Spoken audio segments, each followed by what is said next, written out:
एक प्रसिद्ध साध्वी हुई हैं। जवानी में वह बहुत ही खूबसूरत थी। एक बार चोर उसे उठाकर ले गए और एक वेश्या के कोठे पर ले जाकर उसे बेच दिया। अब उसे वही कार्य करना था जो वहां की बाकी औरतें करती थीं। इस नए घर में पहली रात को उसके पास एक आदमी लाया गया। उसने तुरंत बातचीत शुरू कर दी। वह बोली, आप जैसे भले आदमी को देखकर मेरा दिल बहुत खुश है। आप सामने पड़ी कुर्सी पर बैठ जाएं। मैं थोड़ी देर परमात्मा की याद में बैठ लूं। अगर आप चाहें तो आप भी परमात्मा की याद में बैठ जाएं। यह सुनकर उस नौजवान की हैरानी की कोई हद न रही। वह भी उस औरत के साथ धरती पर ही बैठ गया। फिर वह उठी और बोली, मुझे विश्वास है कि अगर मैं आपको याद दिला दूं कि एक दिन हम सबको मरना है तो आप बुरा नहीं मानोगे। आप यह भी भली भांति समझ लें कि जो पाप करने का आपके मन में चाह है वह आपको नर्क की आग में धकेल देगा। अब आप स्वयं ही फैसला कर लें कि आप यह पाप करके नर्क की आग में कूदना चाहते हैं या इससे बचना चाहते हैं। यह सुनकर नौजवान हक्का बक्का रह गया।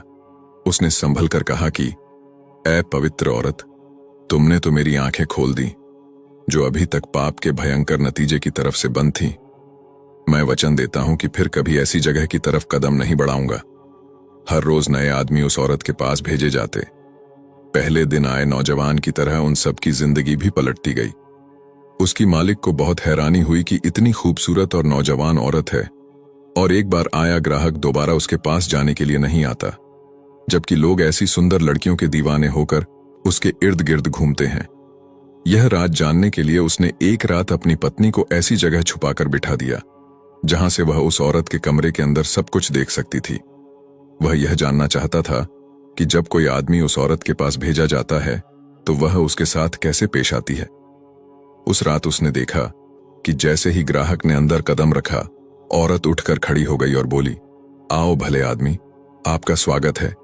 पाप के इस घर में मुझे हमेशा याद रहता है कि परमात्मा हर जगह मौजूद है। वह सब कुछ देखता है और जो चाहे कर सकता है। आपका इस बारे में क्या ख्याल है? यह सुनकर वह आदमी हक्का बक्का रह गया और उसे कुछ समझ न आया कि क्या करे, क्या कहे। आखिर वह कुछ हिचकिचाते हुए बोला, हां, पंडित और मौलवी भी कुछ ऐसा ही कहते हैं। वह कहती चली गई, यहां पाप से घिरे इस घर में मैं कभी नहीं भूलती कि परमात्मा सब पाप देखता है और पूरा न्याय भी करता है। वह हर इंसान को उसके पापों की सजा जरूर देता है। जो लोग यहां आकर पाप करते हैं उसकी सजा पाते हैं। उन्हें अनगिनत दुख और मुसीबतें झेलनी पड़ती हैं। मेरे भाई, हमें मनुष्य जन्म मिला है भजन बंदगी करने के लिए, दुनिया के दुखों से हमेशा के लिए छुटकारा पाने के लिए, परमात्मा से मुलाकात करने के लिए, न कि जानवरों से भी बदतर बनकर उसे बर्बाद करने के लिए। पहले आए लोगों की तरह इस आदमी को भी उस औरत की बातों में छुपी सच्चाई का एहसास हो गया। उसे जिंदगी में पहली बार महसूस हुआ कि वह कितने घोर पाप करता रहा है और आज फिर करने जा रहा था। वह फूट फूट कर रोने लगा और औरत के पांव पर गिरकर क्षमा मांगने लगा। औरत के शब्द इतने सहज, निष्कपट और दिल को छू लेने वाले थे कि वहां के मालिक की पत्नी भी बाहर आकर अपने पापों का पश्चाताप करने लगी। फिर उसने कहा, ऐ पवित्र लड़की, तुम तो वास्तव में साधु हो। हमने कितना बड़ा पाप तुम पर लादना चाहा। इसी वक्त इस पाप की दलदल से बाहर निकल जाओ। इस घटना ने उसकी अपनी जिंदगी को भी एक नया मोड़ दे दिया और उसने पाप की कमाई हमेशा के लिए छोड़ दी।